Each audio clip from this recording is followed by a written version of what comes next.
The Buffalo Bills have the Music City Miracle, and Ross Benjamin always gets really frustrated when I bring up the Music City Miracle. The Toronto Maple Leafs have the 2013 Stanley Cup playoffs, Game 7. They were leading 4-1 halfway through the third period. Boston comes back, scores 3 goals to force overtime in the final minutes, and wins that game 5-4.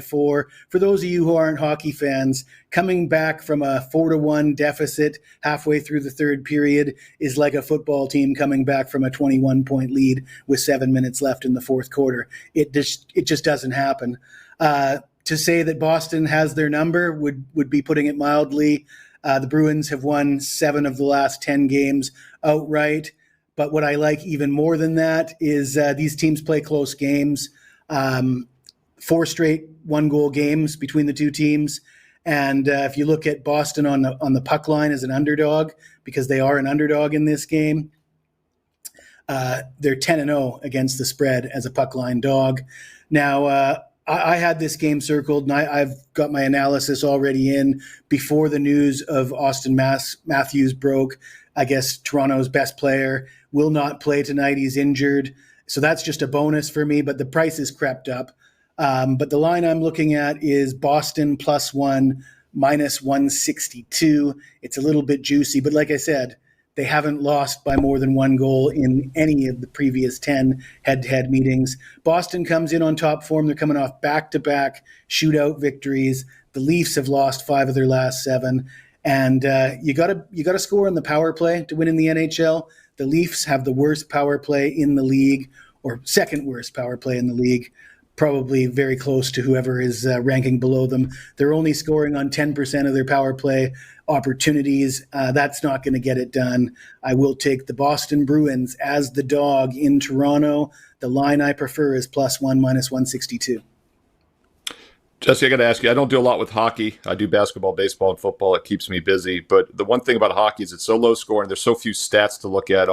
Had the Capitals. Once upon a time, my Washington Capitals game on Saturday, and they're up 6-2, ended up winning 7-2. And they were still being outshot when they had a 6-2 lead. They were being outshot like 34-22 in the game. So, I mean, what stats do you look at in hockey? Are there any stats that you rely on more than others? It's so different than football or basketball or baseball when there's so many stats you can look at. Yeah, I think shots on goal these days might be an overrated stat. I look at power play numbers, penalty kill numbers, certainly goaltending numbers, hot goalies. The NHL is still a league where a hot goalie can steal a game.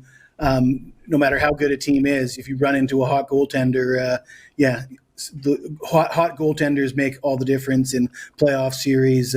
So pay close attention to the goaltending.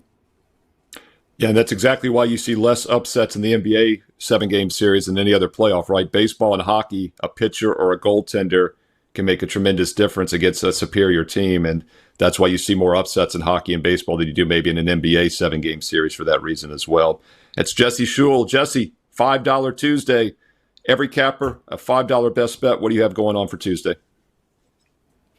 Well, I do have an NHL total up for just $5. A little bit disappointed that there's no NBA today. I'm having a great run with NBA, currently number 1 for the current season and dating back to January 1st of 2024, number 1 at Wager Talk. College hoops, I'm excited about that as well. I'm up 95 units with NBA and college combined the last 365 days. That is number 2 at Wager Talk. But there's nothing wrong being number 2 when you got guys like Steve Merrill and Teddy Savransky on the site, as well as all the other big names. But number 2, I'll take it.